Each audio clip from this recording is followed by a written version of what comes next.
అందరికీ నమస్కారం. ఇది ఒక అద్భుతమైనటువంటి సమయం. నాకైతే ఈ సినిమాలో రాసినటువంటి పాట జన్మ ధన్యమయ్యే పాటల్లో ఒకటిగా భావిస్తా. నేను చాలా కష్టం ఇలాంటి పాట సన్నివేశాన్ని కల్పించడం. దర్శకుడు రాసినటువంటి దాన్ని ఒప్పుకోవటం, ముందు యాక్సెప్ట్ చేయాలి. ఇలాంటి సినిమాలో పగడాలమ్మ తల్లి జాతరలో ఇటువంటి లిటరేచర్తో పాట రాసి ఆ మ్యూజిక్ చేసినటువంటి ఆ మ్యూజిక్ డైరెక్టర్, మీరందరూ మా ప్రొడక్షన్లో మా డబ్బుతో ఏమిటి ఎక్స్పెరిమెంట్స్ అనకుండా దిల్ రాజు గారు పరమాద్భుతమైనటువంటి పాట ముందుకెళ్ళండి అని ఆయన కూడా ఇటువంటి పాటకి ఈ సన్నివేశ కల్పనకి ఆయన కూడా ఆనందించటం, ఇది చాలా గొప్ప విషయం.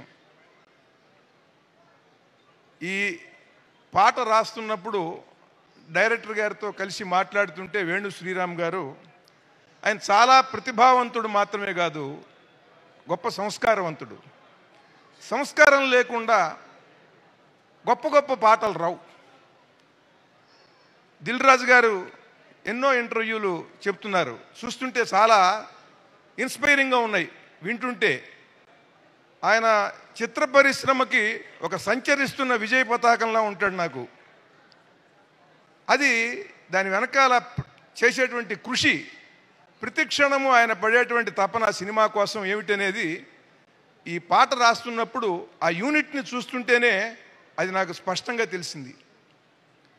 ఈ సినిమాలో అద్భుతమైనటువంటి ఒక సన్నివేశాన్ని నేను చూశాను ఎడిటింగ్ రూమ్లో.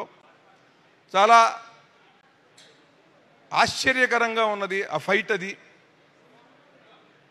దీనికి స్వరకల్పన చేసినటువంటి గొప్ప మేధావి, గొప్ప విద్వత్వం ఉన్నటువంటి అజనీష్ గారికి హృదయపూర్వకంగా నా నమస్కారాలు, ధన్యవాదాలు తెలియజేస్తున్నాను. ఎందుకంటే ఆయన చిన్నవాడు వయసులో, కానీ పరమాద్భుతంగా చేశాడు. ఇవాళ ఇండియాలో భారతీయ సంస్కృతి సంప్రదాయాల్ని ప్రతిబింబించేలాగా మ్యూజిక్ చేసి అందరినీ ఆశ్చర్యపరచడం, ఆకట్టుకోవడం చాలా కష్టం.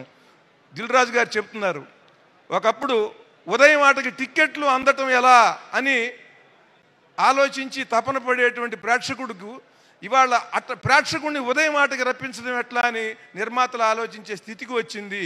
దీనికి కారణం ల్యాక్ ఆఫ్ క్రియేటివిటీ అనేటువంటిది ఆయన స్పష్టంగా చెబుతూ, కథల్లో మిగతా అనేకమైనటువంటి అంశాల్లో పాటలు, సంగీతం, వీటన్నిటిలో కూడా పర్ఫార్మెన్సు, వీటన్నిటిలో కూడా శ్రద్ధ తీసుకోవాలి, ఆడియన్ని ఆనందపరచాలి. మనం నవరసాలతో అభిషేకిస్తే ఆడియన్ మన కనకాభిషేకం చేస్తాడు అని ఆయన స్పష్టంగా చెబుతున్నారు. అటువంటి దిశలో, అటువంటి ప్రణాళికతో వ్యయప్రయాసలకి ఓర్చి ఈ రోజుల్లో ఇంతమంది హీరోయిన్స్, ఇంతమంది లేడీ ఆర్టిస్టులతో దాదాపు 70-75 రోజులు అడవుల్లో ఉండి ఇవాళ చేయటం అనేది వాళ్ళందరి అకుంఠిత దీక్షకి ఇది నిదర్శనం. చాలా ఈ అద్భుతమైనటువంటి ఈ సినిమాలో నేను ఈ పాట రాయటం నాకు చాలా ఆనందంగా ఉన్నది. ఈ సినిమాలోకి వస్తున్నటువంటి హీరోయిన్లు వర్ష, సప్తమి, వాళ్ళు కూడా ఇంకా సినిమాలు చేయాలి. లయ గారు తెలుగులోనే బాగా బిజీగా ఉండిపోవాలి, అమెరికా వెళ్లకుండా. అందరికీ నా హృదయపూర్వకమైనటువంటి శుభాకాంక్షలు.